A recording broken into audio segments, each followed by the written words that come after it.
between light and dark, peace and power, cookies and cream. Your fate will find you, and when it does, one question remains. The light side or the dark side? Star Wars Oreo cookies. Open to discover your destiny. These Celtics are running it back and running it up. Celtics doing it at an historic rate, shooting the basketball.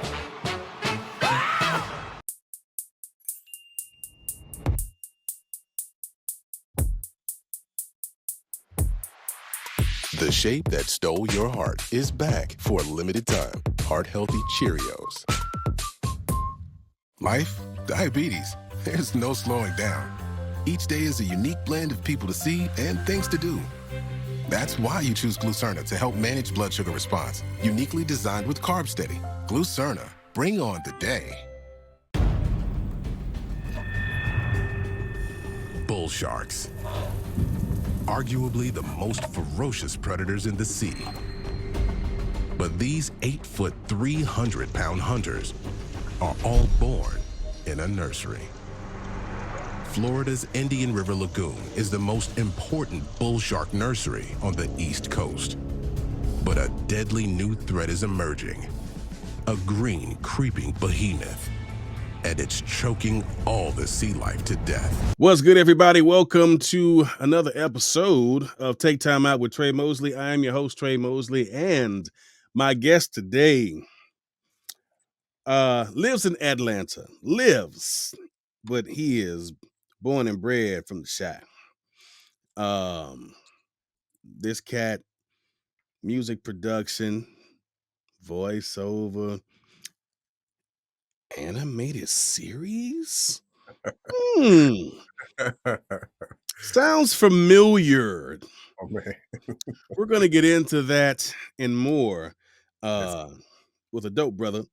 Mr. Steven Goard joins the show, everybody. Thank you for having me, brother. I appreciate it. Yeah.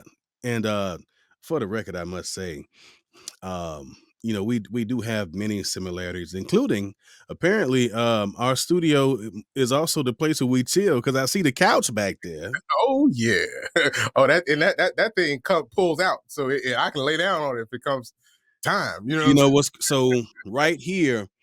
I got theater seats and they recline. So when I don't want to be bothered, I hit that and I will turn on my recording light like I'm working. See, unfortunately, you got glass. Is that glass? Yeah. They can see. Nah, my door is solid. You'll have to figure it out. That light is on outside. Don't bother me. I do have a small light on, so the booth is not actually facing the door you walk in the room with. So they still got to kind of come around the corner a little bit to see if I'm in the booth. So I can cut the light on. You know what I'm saying? They may think I'm in there, but nah, they're gonna find me. I got too many kids around here. They're gonna find me one way. Daddy, what you doing? Daddy? Every room, every floor, every room until they get it. That's how I be. We have a 25-year-old that I swear she on solitary confinement, because for the 24 hours you might see her 1 hour a day. It's like, oh, you good? All right then. So yeah, that's how it be. My second oldest is like that. My 20-year-old is like that. You know, the 21-year-old, she frolic around the house. She chill out in the theater most of the time, but she be in her room. But yeah, my 20-year-old, you'd be hard pressed to see her any other time besides eating and eating. And maybe walking the dog every now and then, you know what I'm saying? So you understand me. All right. Oh, for sure. I understand. Yeah, for sure. So let's get into it and let's rewind the clock and take it back. How back? Way back. Growing up in the Midwest, one of my favorite cities that I have visited, Chicago. Just putting that out there. Nothing like it. You know, the food alone, everybody should go to Chicago. Yeah, most definitely. For nothing else, the food. Straight up, if you got a day to just fly in and fly out, fly in, go eat, be full, take a nap, and go home. That's real talk. Yep. Yes, sir. What was life like growing up for young Steven in Chicago? I were the arts something that was a part of your life then? I know you were, and we'll get into the music production and of course VO, but was that Yeah. something early on that got your attention, or like, so what was life like for you back home? Yeah, absolutely, man. To be honest with you, yeah, I caught the acting bug kind of early. My mom and pop put me in a drama club, and Okay. so it was called In Good Company. You know, we would perform various plays around the city. It actually afforded me a few pretty big auditions. So I got the audition for the Christmas Carol back Oh then, wow. Okay. and believe it or not, I got a call back for Tiny Tim. You know what I'm saying? Wow. Um, I got a chance to go see Cats when that was a big thing out there, and you know that was for some study, man. But yeah, brother, it was, you know, I did that for almost 7 years, about 6 years of my childhood when I was a young man. So you know, somewhere around the age of 5, you know, up until, well, maybe 4, yeah, from about 4 all the way up until about 8, 9, you know, and that was where I kind of honed my performing chops and being on stage and getting over those jitters and wearing all types of crazy costumes, because you know when you're a kid they'll put you in anything. There, yes. So I've been everything from a mouse to you know, a guard. I had one. My mom's pulled out a picture not too long ago. I was a king and I was pointing at somebody in the face. She was like, "You remember that?" I'm like, "No, but I'm looking, I'm looking pretty sinister right there." What Okay, was like, listen. so yeah, man. But I learned early on about kind of, you know, going through that stage of getting used to being in front of people and performing. Um, and I loved it, man. I fell in love with it pretty early. And you know, life in Chicago was good, brother. I was grateful. You know, my mom and dad always instilled a sense of confidence in me, and just put me in things. I mean, let me try stuff. You know, so I tried karate. I didn't stay in that. You know what I'm saying? And you know, don't hold me because and I'm like, yeah, I'm gonna give it a try. But you know, this dojo kind of smell like feet. I'm not sure if I can. I'm not sure if I can hang in here for too long, Pop. But you know, he's like, all right, well, you know, you got to try something. Anybody eating Doritos? Nah, that's your feet. I'm out. But yeah, man, it was yeah, it was a good childhood, man. You know, I remember back in the day with the starter jackets, and Oh, having, you know they're bringing them back. oh, bro, I gotta get me a Bulls one then. No, I didn't. I did not know that. Yes, Yeah, sir. I They're bringing remember them quite back. fondly. The pullovers and the starters. I had a Sixers one, believe it or not, and those are some good times, man. You know, I grew up in South Shore, so that's the south side of Chicago, and I mean, it was the South Side, brother. I mean, if you know anything about Chicago, you know, kind of it had that, especially back then. You know, between Larry Hoover and all the different gangs that were Yes, going sir. on. Yes, sir. Yeah, man, it was an interesting time in life, you know. But you got an introduction to what it was to really have to learn how to navigate. You know, I walked to school, so it wasn't no punk, you know, Yeah.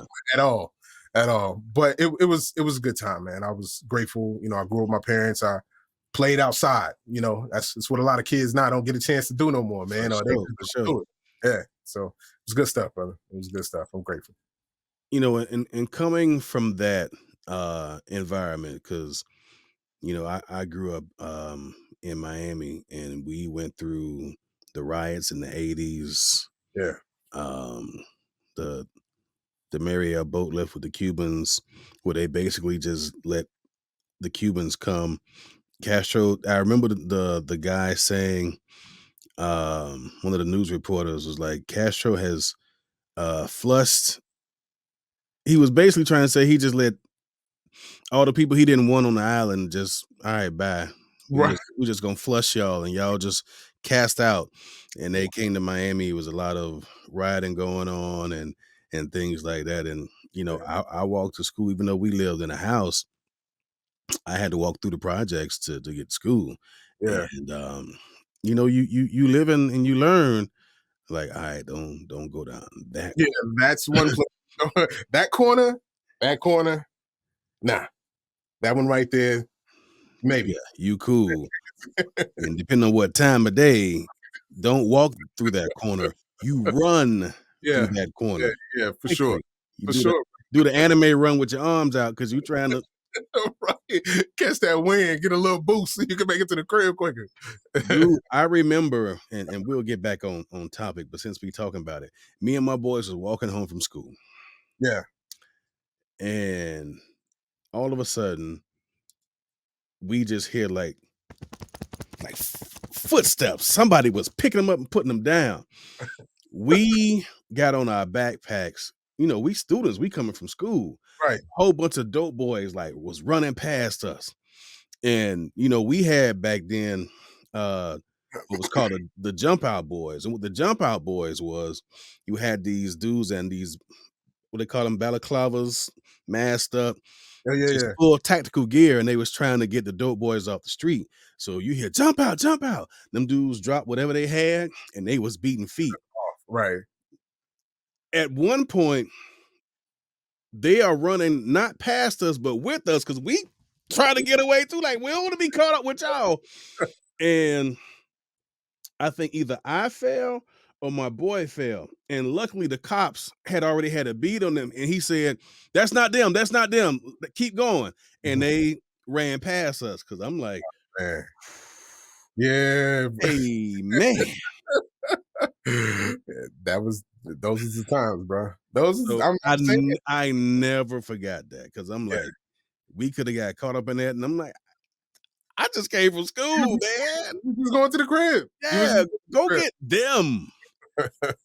So Yeah, did you know, sometimes when you're a creative kid and you grow up in that environment, other kids, because they don't understand or they may not have the talent, or they have the talent, but because they feel they may get ridiculed, right. they internalize it. Because you chose to say, nah, I'm pretty good with this here acting thing and music thing. How did your friends react when you were wanting to do all these things creatively and artistically? I mean, truthfully, especially when I, got to a point where I was, really wanting to pursue the music even more.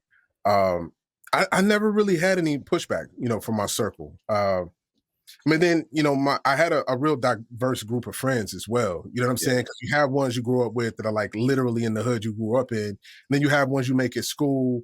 And my parents always kind of kept me, just having a open group of friends, and so I never really got any pushback on it. Matter of fact, a lot of them embraced it.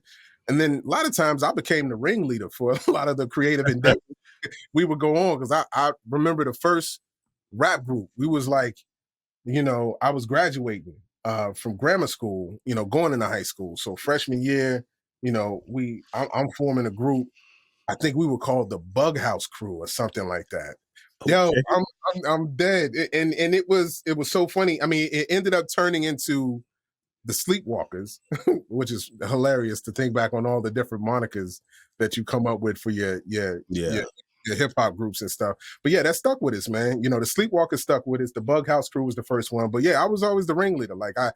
Yo, I got this idea about this rap group. I want to, put this together. And I had a couple of homeboys, that I grew close to, especially in freshman year. So that's when we really made it happen, you know what I'm saying? And started to put a group together and try and, form some sort of like coalition around music. And yeah, I mean, just as the years went on, man, it got even better. We got more committed. And of course, hip hop was growing around that time in such a way that, I mean, it really just changed a lot for all of us who were in school at that time, man. I mean, I remember, so many of those groups. I mean, Tribe and De La Soul, Yeah. those guys were just integral to me growing up. You know what I mean? So yeah, those are some good times, bro. I look back on those memories quite fondly, actually. I mean, you grew up, and a lot of people don't really give the Midwest credit when it comes to music and hip hop. But you think about Common, Yeah, you think about the group Today, yeah. you think about, of course, you got to put Ye in there. You know Oh, what yeah. I mean? Yeah. You I know, mean, it's like it wasn't no joke. Yeah, I mean, and it was even a lot of local people who had, there was a group back then called Do or Die, who I don't know if you remember them, but I they do. actually, yeah, they made a lot of noise in Chicago.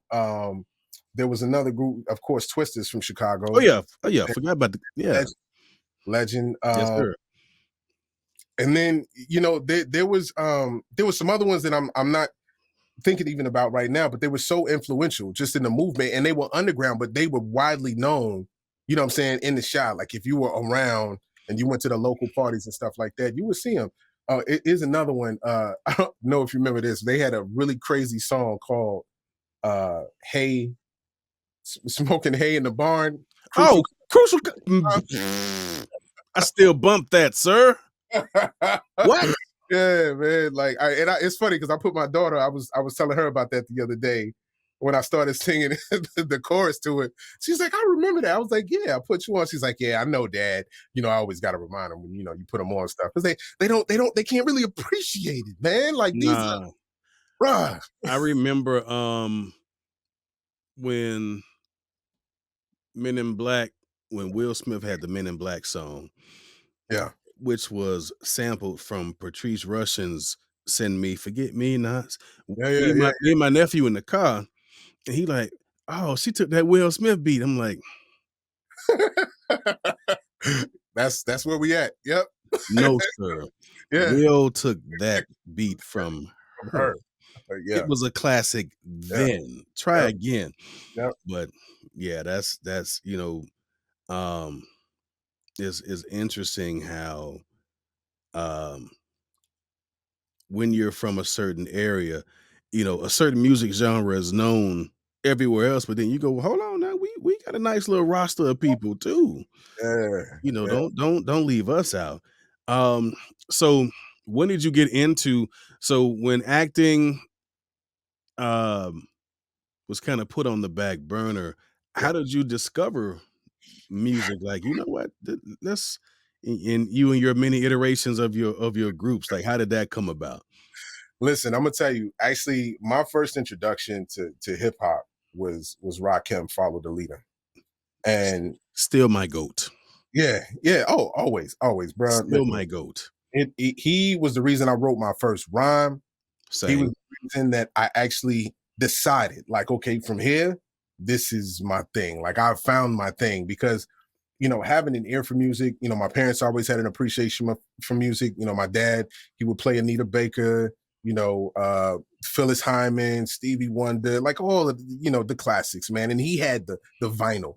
You know what I'm saying? So there was always going on in the house, and that grew my love of music. But when I found something that resonated with like the younger version of where all of that was really built off of, Mhm. I just had an appreciation for it, man, out the gate. And I remember I went over to my cousin's crib and I was going through his, you always got to raid your older cousin stuff, man. So, he had his I had a silver boombox. My mom and pop got me back then. And I'll tell you a story about that with the, that kind of relates a little bit to the origin story, so to speak. But yeah, man. So I'm going through his tapes and I pull out the Rakim and he puts it on. And bro, it was a rap from there. I was like, who is this? He was like, cuz, slow down. He tried to stun me real quick, but he's like, slow down. That's Rakim right there. You don't know nothing about that. But I need to know. Come on, cuz. Yeah, you tripping. I need to know. So yeah, from there, but it was on from there, man. Like it was, I didn't look back. I wrote my first verse. I think even to this day, I still I still remember it. Boy, it's crazy how you get your start in music. But yeah, that's really where it started, man. It was just Rakim, and then from there, I just went on a search, and I wanted to find and hear just about any and everything that either sounded similar or inspired that hip hop version of what it was, man. And we running across everything from raw bass to like, That's bro, yeah. all of that, man. Yeah, that That was it. Man. that that span from like 88 to Yeah. like 96. Like 96, 95, 96. You know what I'm saying? Because I graduated right around there, man. And I was like, wow, this is a new era right here, bro. You Yeah, know what I'm I saying? graduated in 92 and Black Sheep had just come out. Mm. And at our prom, we like engine, no, but bruh. And then when if my train goes off the track, because we all start squatting, and then we go pick it up, back Yeah. on the seat, acting a straight Fool, bro. fool. Yeah, man. So yeah, that was a good times back then. I like some of the stuff that's out now. Some of it I have to like, huh? Wait, huh? You Because know, when yeah. someone else something, going on, like, yeah, what Yeah. he said. What he said? He said what he said. You know, the thing is, man, it's just like with our era, because it's the same thing they would say about our music, right? Mm-hmm. You got to give it room to grow. And I try, because my daughter tries to keep me current. She's listening to a cat right now. I think his name is Smino. Like, I always throw an H in there. It's Shmino. But she's like, no, Daddy, it's Smino. I'm like, all right. Yeah, but he's a newer cat, and they vibe to it. And all of it's like, a byproduct of where we came from. You know what I'm saying? It's just building blocks, man. So, Mm-hmm. Mm-hmm. you got to have a little love for the new school. There's some. So I get my education in hip hop, new hip hop. Yeah, I don't know if you have it, but there's a channel called Vivo. And I've on heard. my and I've on heard. my on the smart TV, Vivo has its own like channel. And I will sit there and listen to some of the hip hop dudes. And like I'm like,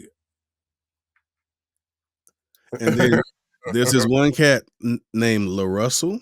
Mhm. Yeah, Now yeah, he's dope. I like him. yeah. I like him. I like what he's doing as well. Yeah. Just as far as leveling the playing field, empowering artists to really take control of their careers and creating a path forward. I think that's really what it's about for every genre of anything. I mean, even in voiceover, man. I think even the people who have come before and that I've been privileged to connect with, have laid the foundation for what is being done right now, because it's not the same as it was 10 years ago, even 5 years ago. So much has changed. So yeah, it's a building framework, man. And I Yeah. can appreciate that. Now with your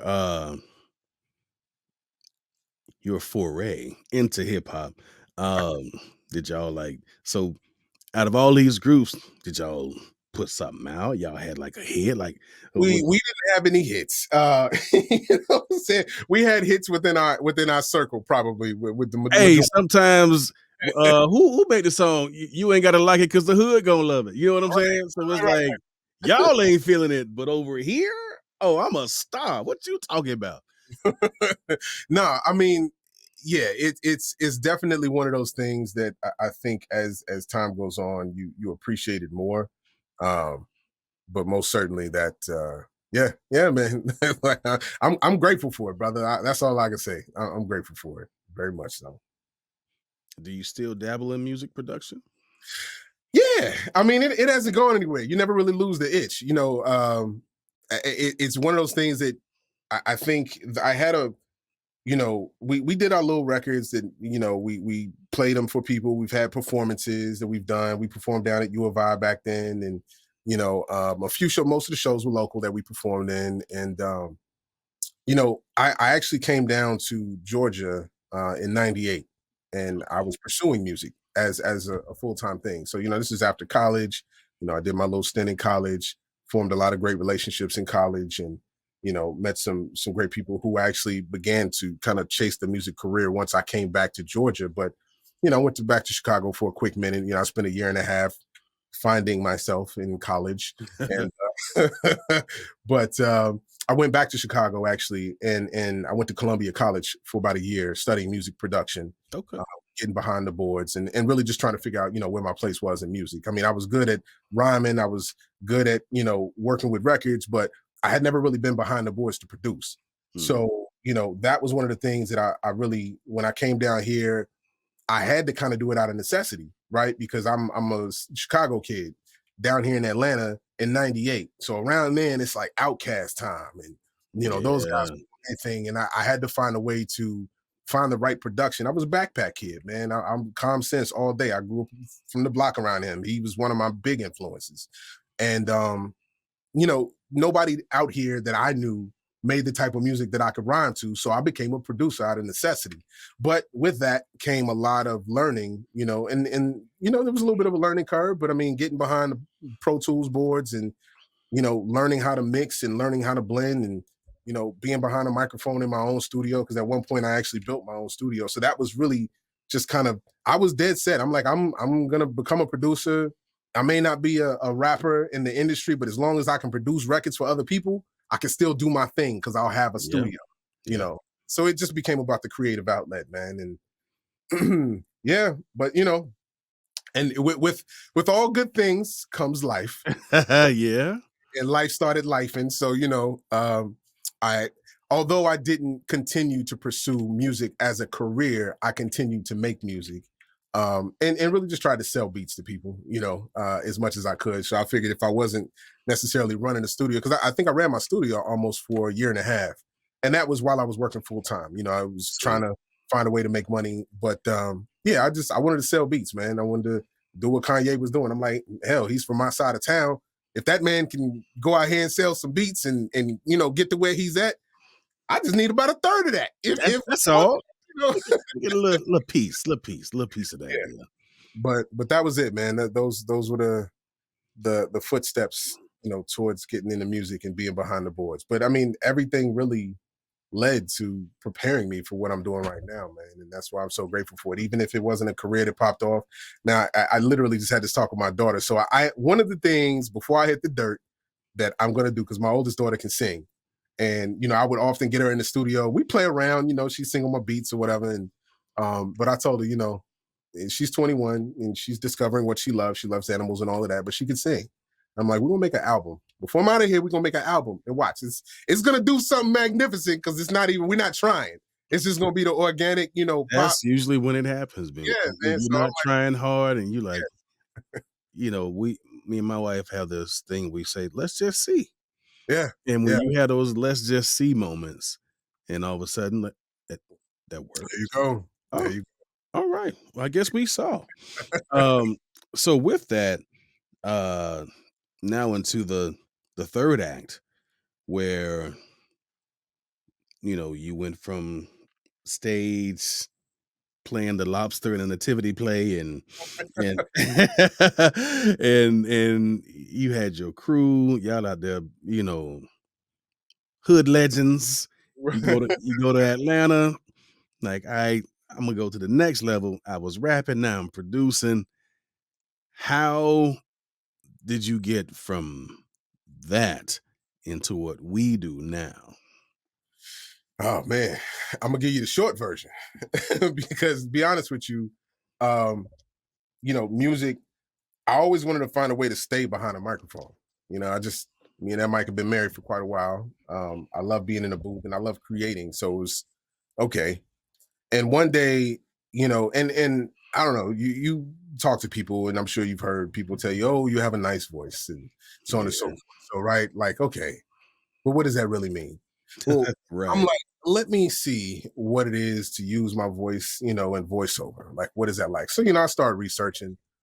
And of course, because I have all this equipment and stuff, and I'm like, you know what I'm gonna do? I'm gonna put together my own little demo just to see what it sounds like. So I decided to write some scripts and I use the Allstate guys like my anchor, to kind of figure out what I can do with my voice. And I sent it to my mom's, of course, and then she sent it to a friend of hers who reached back out. She's like, actually, this sounds kind of nice. I'll tell you what, let me put you in contact with this guy that I know. He's a producer out in Chicago at CRC. Wow. And yeah, man, I mean, it was like I did maybe like 5 or 6 little, I tried the documentary style, the commercial Allstate style. I did a little bit of the gritty, so kind of promo-ish thing. And, so she sends it to a producer who works at CRC Studios in Chicago. And again, this is while I'm in Atlanta. And he says, okay, there's something here, but let me see how serious you are. He said, I'll tell you what, fly out here, meet me at the studio, and let's sit down and talk. I want to learn about you. I want to see what it is that you can do. And what I didn't know is he was gonna put me on the spot and throw me in the booth and see what I could do in the moment. Oh, wow. So I'm like, cool. So I told mom, to like, mom, look, I got a shot. I'm gonna try this thing out. I'm gonna get out here. She's like, all right, I believe in you. You want to do it? Come on. So I came back to the crib, went down to the studio. I sat down with him, kind of told him my background, my story. And he's like, all right, I like your energy. Let's get in the booth. Let me see what you can do. And I'm like, you mean like right now? It's like, yeah, right now. I'm like, what better time? I'm like, all right. So I get in there. Might as well. You here. Let's go. I'm looking, and he's like, yo, not bad. Not bad. Okay. Says, I tell you what, I want you to go and do this. So he gave me like 5 scripts. He wanted me to go back, and he gave me some places to go and look and study. And he says, I want you to come back in about a month, and I want to work with you. I'll work with you on putting together a demo. And that's exactly what he did. He kept his word. Nice. I reached back out to him. We went out there. We recorded. And that was my first demo. This had to be back in 2012, man. And after we did the demo, I shopped it to 2 people. I think I might have sent it to the People Store, and I sent it to Houghton Talent. And my agent, used to be my agent. She's no longer with them, but Sally Fields. Was it Sally Fields, or am I thinking of the damn cookies? Mrs. Fields cookies. Yeah, Sally. Her name was Sally Neal. That's what it was. Sally Neal. She was Someone needs a snack. I know.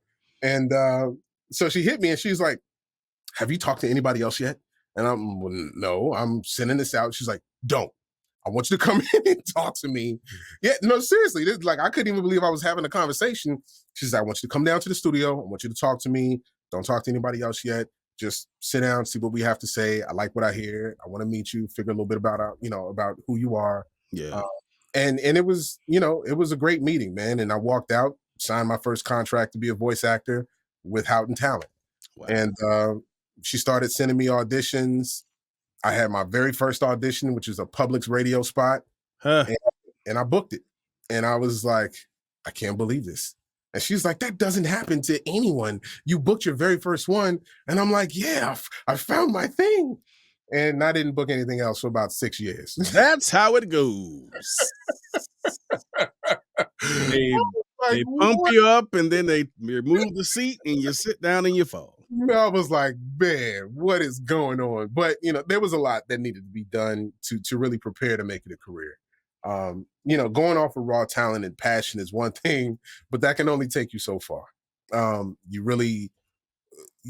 learned so much in a short amount of time recently, meaning short amount of time, I guess in the last 5 years, I began to really get serious about making it a career 5 years ago. Mm-hmm. And that's, even after having been signed in 2013, it became more of trying to figure out what it was that I wasn't doing correctly. That I could be doing more of. Right. So yeah, man. And that's kind of fast forward, I training was one of the biggest things. Let's just be honest and real. Anything that you plan on, I don't care how good you are, man. Even Jordan trained every day, 3 times a day. You know what I mean? So it's one of those things where I had to realize, okay, if you're going to say you're committed to something, you got to put all the work in. And at that point is when I began to really pursue it and connect with people in the industry to figure out what it was that I needed to do. Yeah, man. But that was the start right there. 2012. Yeah, I got started in 2009. And like you booked that first one, and you like, oh, this gonna be cake. Yeah. And then, it's like those movies you see with a calendar page keep flipping, and you like, why am I not booking anything? What's going on? It's now May, and I started in February. Now it's August, and the page is still flipping. And you're like, oh, well, a whole year went by, and I booked one thing. Yeah, bro. It was a realization. And then again, life started lifing again. I had gone through a divorce. Had, of course, my first daughter was born in 2003. So, along with being a dad and trying to balance that and trying to figure out what it was that, I was moving into next. and now mind you, keep in mind, in 2013 when I was signed, I was also working full time. I was a graphic designer and a web developer, and that's what I did as a career. Okay. And that was a 15, 20-year long career. So that's where I made the majority of my money while I was pursuing, on the side, be it music or voiceover. But yeah, man, that journey will take you through a lot of changes. And then again, with life being what it is, children, marriages, moving, homes, because to be, again, very transparent, my very first home I bought, I actually lost it, you know, um, temporarily, mind you, because it went into foreclosure, at least I thought. Okay. And this is right around when I had my divorce. And then I'm out and kind of figuring life out. And then I found out that it never went to the auction step. So I was still the owner. So I moved back in. Move back in. Hey. Believe that. I moved back in. And I was there for about a year and a half, man, until I found my next place. And but all of those experiences shape you as a person. You bring Right. that to the table when you're doing what you do, Yeah, man. I tell people the horror stories of um I remember getting up that morning and still pursuing VO, but at the time I was not working. I had no full-time job, so I was living off of unemployment, and I had asked for temporary in Jacksonville they have this temporary public assistance where they'll uh pay your bills if it's all like under $1,000, and my rent was like five. I had cable, so it would have all been like right at $1,000. Whew. um It ain't like that no more either. no sir. And I remember getting up that morning. I went to go pick up something in the car. I go back in the house and I'm like, oh, I didn't check the mailbox. So you know how you're used to something being in a certain spot so you don't notice it at first. So I Mhm. walk by the parking space where the car usually is. I'm just like, oh, do mailbox. Oh, got some mail. Yay. Do. Where is my car?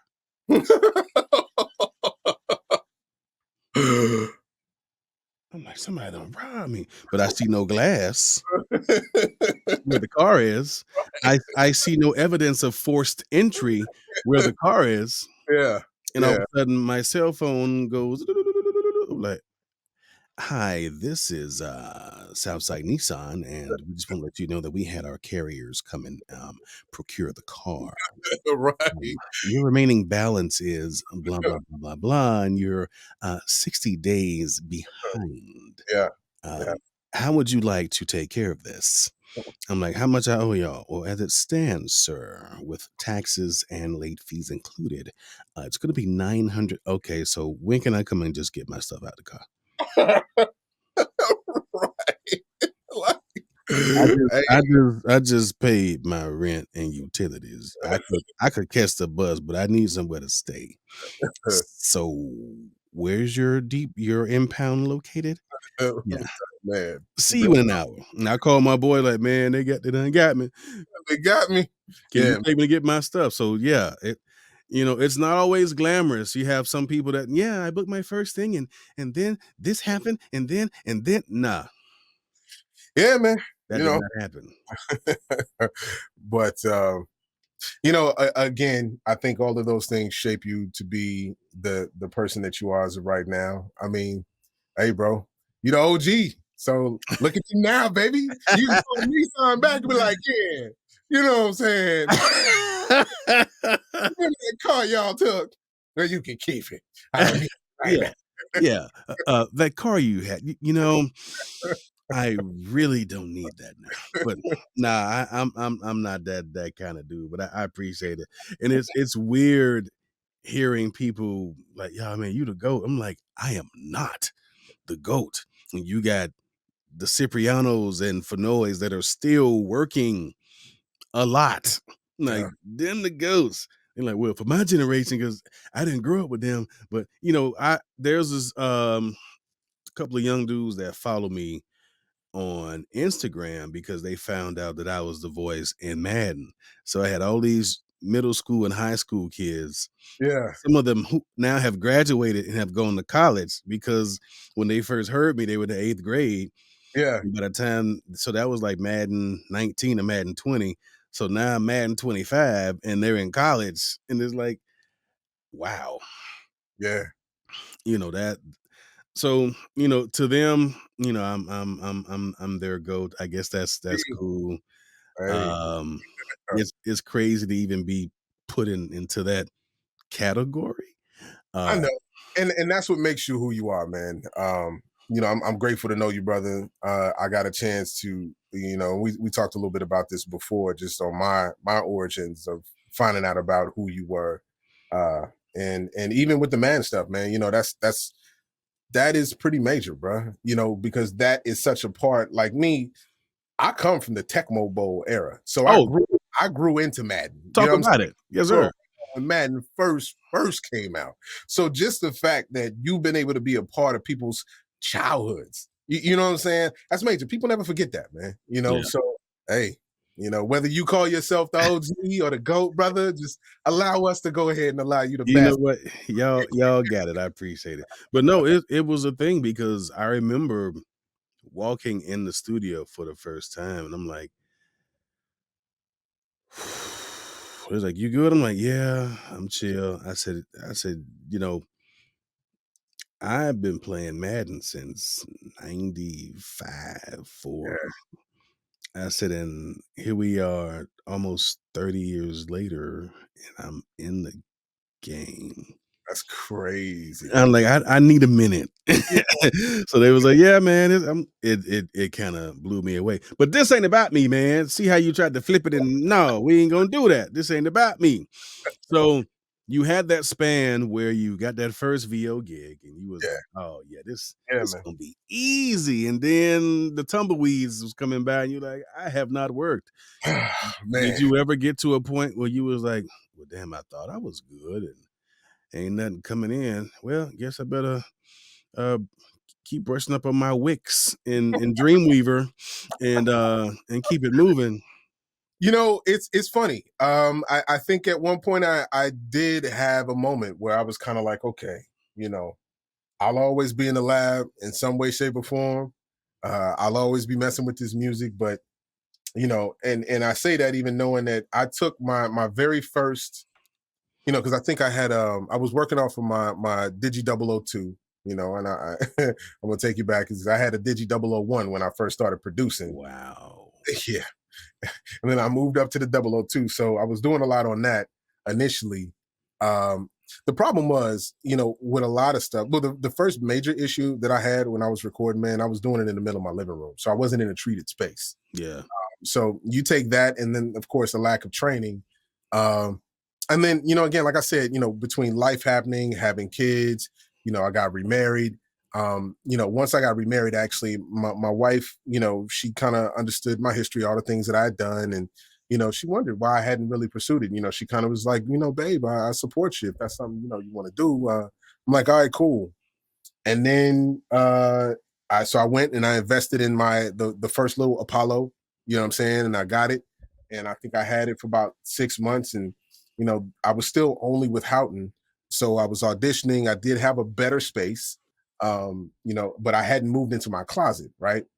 But what really, and just again, to be transparent. So with life happening, I gave it a real, I guess, shot in my mind. I didn't start training again or at all yet. And, I was like, maybe if I upgrade my equipment, treat my space, that was the first thing, maybe I'll do a better job. Yeah. And when that didn't work, I ended up taking my Apollo up to the pawn shop.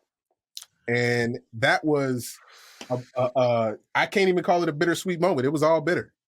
So I have been asked my I'm gonna finish, but I'm telling you, yeah. linear. Our paths are so linear. It's crazy. Yeah, man. I took it to the pawn shop, and I'm like, you know what? If I can't make anything happen with this expensive ass thing right now, we're gonna use this money for something that I can make happen, which is feed my family. How So, about that? but yeah, man, and I knew there was something that I was missing, and I still hadn't put my finger on it. And then I heard my guy, one of my college buddies. Mind you, again, I'm still auditioning, right? Yeah. I auditioned for, it was a Nike spot, and it played during the NFL, during the Super Bowl. And I heard it come on, and my man has such a, he has such a distinctive voice, right? It's not even so much that it's deep, it's just very him. And I knew it because we used to rhyme together. So there's no way I'm missing my man's voice when it comes on. And I'm like, bro, that's my guy, Jay. So I immediately pick up the phone. I'm like, Jay, bruh, I remember I just auditioned for this spot. How on earth did you book that joint? He was like, and he's one of the most humble cats. Man, listen, he's like, oh, brethren, you know what I'm saying? It's peace, man. It's beautiful. You know what I'm saying? And he just has this, but it's even in the way he talks, you know what I'm saying? Just a very peaceful guy. So he gives me the science, and he's like, I'll tell you what I'm going to do. I'm going to put you in contact with my girl. She runs this voiceover class. I've been working with her. I'm like, say less. That's it. I just need to be pointed in the right direction. Yeah. I'm like, it's 2 degrees of separation. I'm like, this is my guy. So I know if he's playing at this level, like I can do it because he's going to, at least point me in the right direction. That's all I need. It's just a little direction because I don't know what I'm missing. It ain't the equipment. It ain't the space now. It was the training. So that's when I really started training hard. And it was after I heard my guy, man, and he became very supportive in the process. And when he put me in contact with Aurelia Michaels, actually was her name, and she ran a group that's it was very integral in me really planning my roots and embracing who I was. A lot of what I did was trying to sound like other people. And I think that's the mistake that so many new actors and voice actors make coming into this. The people they admire, the people that they want to emulate success from, they try to sound like them and think that's the way to get there. Mm-hmm. And it's so the opposite. And I learned from Aurelia that embracing who I was the best thing that I can do, especially in the era now, because it's really about, they ask for the word, they throw the word authenticity around. Right. And that really only just means be yourself. They'll figure out what they need when they hear it. But the best thing you can do is to be yourself, but figure out how to be the best version of you within these different genres of voiceover. So, and that's when I really started to get, serious about it, man. I took my first classes and things began to change, mm-hmm. And I started to figure out ways that I could practice. And I started, doing a lot of auditioning on P2Ps.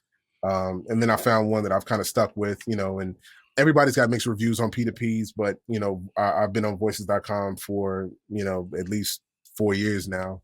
And, but I honed my chops on there until I was ready to go and present myself to an agency. Yeah.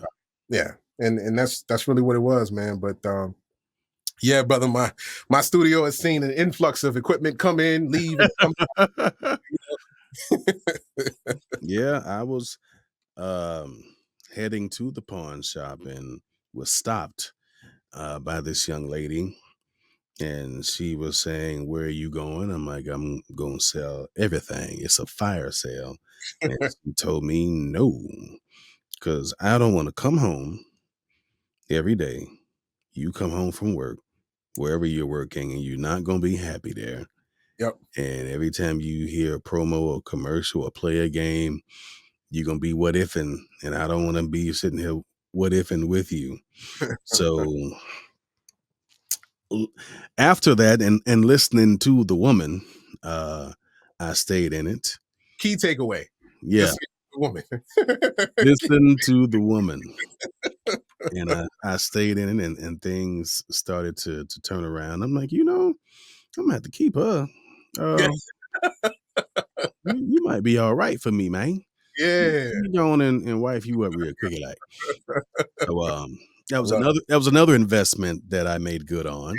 And I like that. I like that word. It is certainly an investment, my brother. It has to be.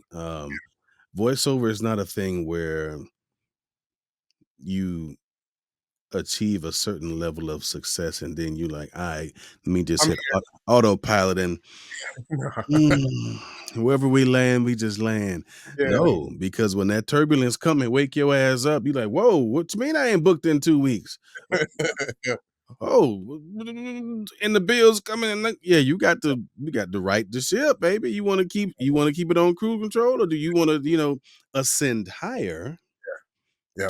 and get through the turbulence? A lot of folks don't understand, and this is why I like to talk to people and discuss their befores, Yeah. because we're posting, hey, I booked this thing, I did this thing, I'm in this thing. Oh, Yeah. that's great, that's dope. But when you get evicted, and when you get repoed, Yeah. and when you have to give people your Google phone number because your T-Mobile number is cut Because off. T-Mobile's Hey, now, yeah, man, hit me up on Yeah. my new joint, man. And you got to stay near the Wi-Fi to. Hey, it's real in the field, bro. It's real in the field. Y'all don't understand. Why That's you got two numbers? Well, one for my VO people. Why my ass? And this one, you can call me on this, girl. Don't use that other number now. This the one. And then like, hey, I decided once you paid your bill to just consolidate, and I'm gonna just have everybody on the one phone because yeah, yeah, trust me. I love it, man. But yo, I mean, that's what makes it so beautiful. I mean, and then when you look back though, Mm-hmm. you really do appreciate where you've come from. At least I certainly do. And, For sure. I know you do, and that's the thing that I find, because I've had a lot of great successes, I guess, in what's considered a short amount of time. But the people who have come to ask me for things, I'm like, I'm a baby in this thing. And to hear you even consider yourself that, like, I ain't no goat, I'm a baby. And it's like, no, bro, I'm a baby in this thing. Like for real, baby. To the point where what my goal is as an actor and establishing longevity in this industry, I can call myself a baby because I know I'm here to stay. I'm gonna grow old behind that microphone. They probably gonna have to put a tombstone in that thing back there with a mic stand up. Yeah, I'm gonna be on the mic when I go. I'm gonna be in the middle of a session, because it's I love it that much. But I resonate with the sentiment of really appreciating getting to that point, and so I always take an opportunity to share, man, because I don't want there to be this whole mysticism behind where we've come from and how we're getting to where, there's a very real journey. And I think if you don't quit, no matter what it is, it's not just voiceover, man. This is just this kind of life in general. Whatever it is that you choose to pursue, you just can't quit. Mm-hmm. So I mean, talking about it, I had 3 points where I definitively was like, I'm gonna do something different with my time. But coming back, and you got to stay with it. You got to get back on the horse. It's not something that's going to happen overnight. And yeah, like even at points where you may experience some successes, you have to understand how to traverse those periods where it may not be popping as much as it was before. Straight And up. not allow that to deter you from knowing what your true journey is. I mean, I try my hardest to, and like I said, man, I think voiceover is really also giving me an opportunity to look at life in a much different way, because there's so much correlation between how we live and how we think. But for me, I don't believe in just going out and doing anything. Nobody hops in a car and just gets in and is like, all right, take me where you want to go. You have clarity on where you're trying to go. And I think it's a gift to have clarity, man. So in an industry where you have so many genres you can work in, having clarity on where you're trying to go and then just literally sticking to it and just not giving up, man. And surround yourself with people like yourself. I have met a lot of peers who have just been great with just being supportive in the journey. Surround yourself with community, man, that can lift you up and kind of help deal with what kind of naturally happens in this industry. Yeah. It's a huge part of maintaining. I feel you 100%. Before we wrap up out of here, over your shoulder there on the wall, Oh man, I see a poster. Something about Uptown Chronicles or something or rather. Yeah, go ahead and I'll give you a second to move the mic out the way so we can see it. Yeah. So then there, sir, what's that all about back there? What you working on? Man, this has been a true joy to work on. It's an animated series that I am executive producing, that I created, and I've assembled just an amazing group of people to get this thing across the finish line. And it is like it is this close to coming to folks' screens. Man, I've been working so hard, but this is a brainchild, man, that was really born out of my love for my family and just the sheer nuttiness and craziness that goes on in a big family, and wanting to create a space to share that. For me, I grew up on the Cosby Show, you know and that has always been kind of that quintessential family, black family, uh pie in the sky for how we interact with one another. My mom and dad have been married for 40 plus years, man. And, 81 and 82. And, though I've been divorced and gone through it, I have a large blended family now, but all seven of us together, I am so grateful for what that brings. And this series, I said to my wife one day, I'm like, with all the stuff we got going on up in here, this would be hilarious to put in a show. And then on my birthday, about a year ago, man, I told myself, okay, we'll come up with something that's going to be an amalgamation of the Cosby Show, the Boondocks, and Black Panther. Cosby Show was a big influence on what he's working on. Yeah, most And, definitely. It was the yeah, Cosby Show, the Boondocks, and Black Panther.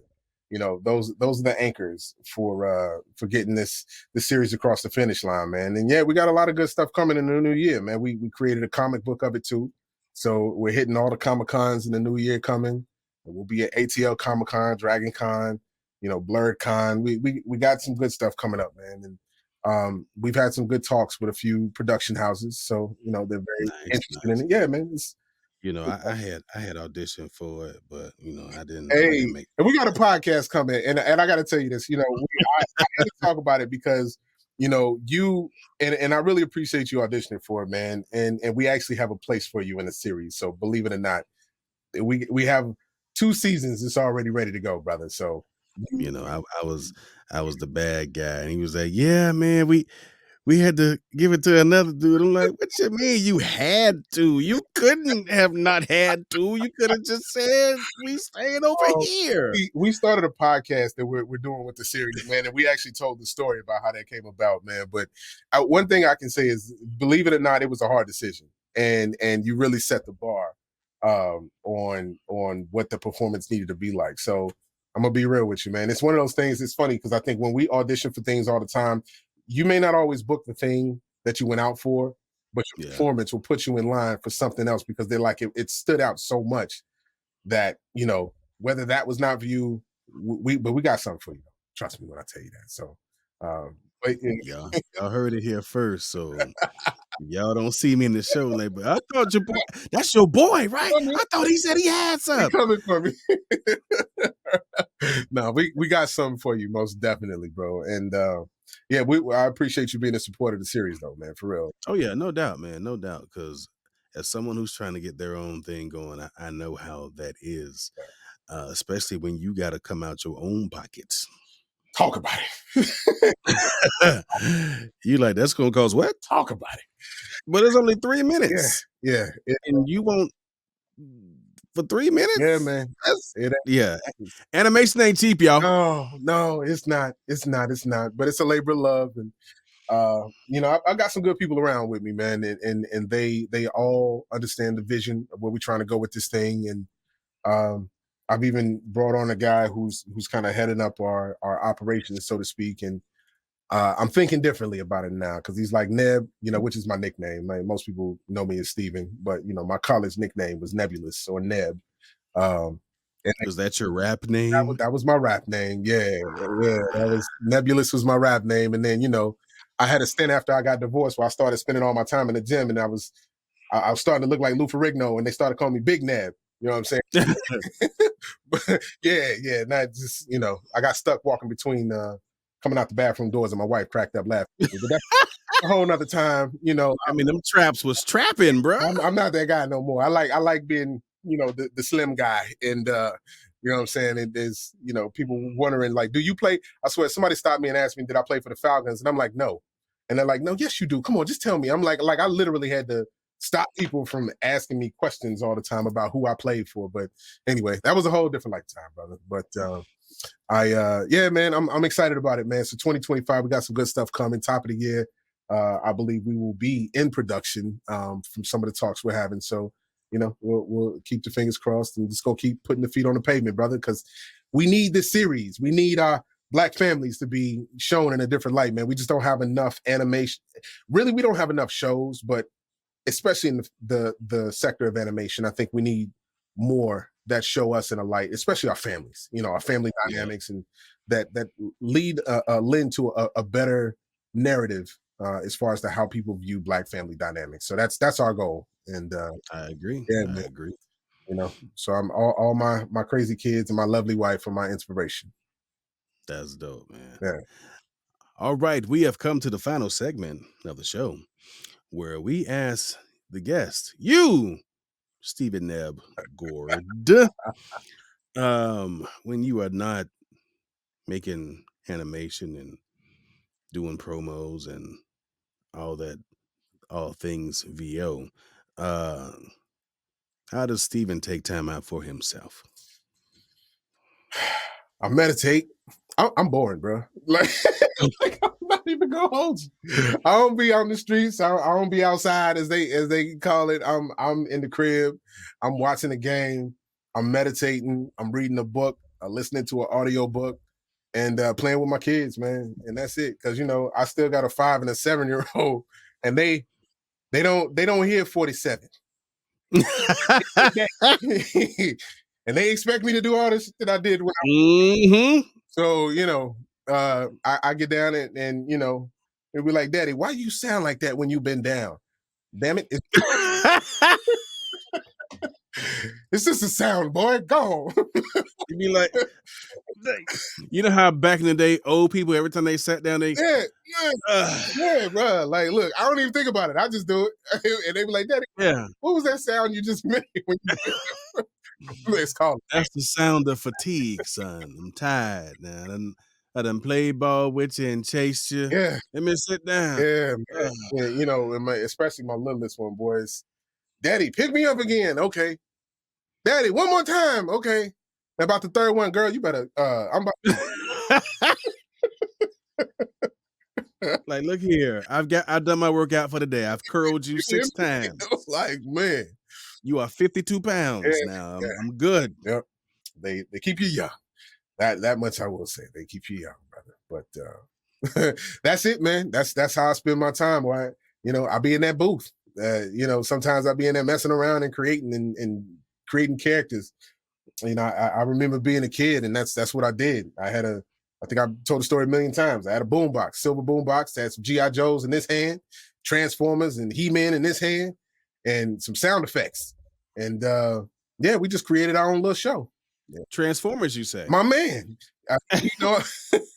I'm telling you. I had props, sound effects, the whole nine, and I record. Yeah, man. Take it to school on my little Walkman. Let my friends listen to it just for them to crack up. So I still do it.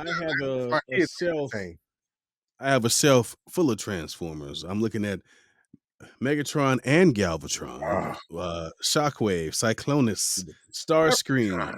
That's the Decepticons. Yeah. That's their row. Yeah. On the bottom, I got Optimus and Rodimus, Wheeljack, Brawn, Ultra Magnus, Jetfire, Prowl, Sunstreaker, Mirage, Hound. I got RC. I got Springer. Yeah. Oh, and right here on the desk, Jazz. So I tell my friends I couldn't afford all this. Yeah. But I can afford it now. Yeah, buddy. And it's coming with me, baby. So I get that 100%. Yeah. Tell the folks how they can one, find you out here in these interwebs, and 2, if they want to support the project. Yeah, man, most definitely. Listen, Steven Goard, my first name, last name, Steven, StevenGoard.com. That's my website. You can see a lot of the stuff that I've done, but my Instagram is StevenG_VO. Yeah, man. I'm on Facebook and LinkedIn. I don't, I try to use my social media really to showcase a lot of what I've done and connect and market to, the people who I've worked with and kind of continue to keep that connection going. But, if other than that, man, if you want to support the series, please go to the uptownchronicles.com. One word, the uptownchronicles.com. And, we got our trailer on there that we did. Of course, we're doing a fundraiser right now, but we have our podcast we're going to be releasing in February at the top of the year. We have a new comic book that we're releasing at the top of the year as well. So we'll be traveling around and keeping everybody updated on the website for our tour dates and all of that good stuff, man. But yeah, I mean, if nothing else, just put eyeballs on the trailer, whatever way you can support just by viewing what we've got. We are also on Instagram for the Uptown Chronicles. So the Uptown Chronicles _series. You can get to us that way. And yeah, bro, if you just type it in the browser, the Uptown Chronicles, it's all over the place, And I got that trademark, so we about to get on that merchandising real quick. Oh yeah, boy. Official, published in the Gazette. It's right here, right now, so we ready to go. Yeah, he's ready. Yeah, he is ready. Yeah, he is Steven Goard, and I am Tre Mosley, and glitches aside that we've had, and again, my editing folk will take care of that. Most definitely. I appreciate you, bro, for hopping on today. Oh, man, thank you for having me. Good topic. I mean, we chop it up off air anyway, but to get you on the show and have folks learn a little bit about you and yeah, man, this was real dope, sir. I appreciate it. I appreciate you too, OG.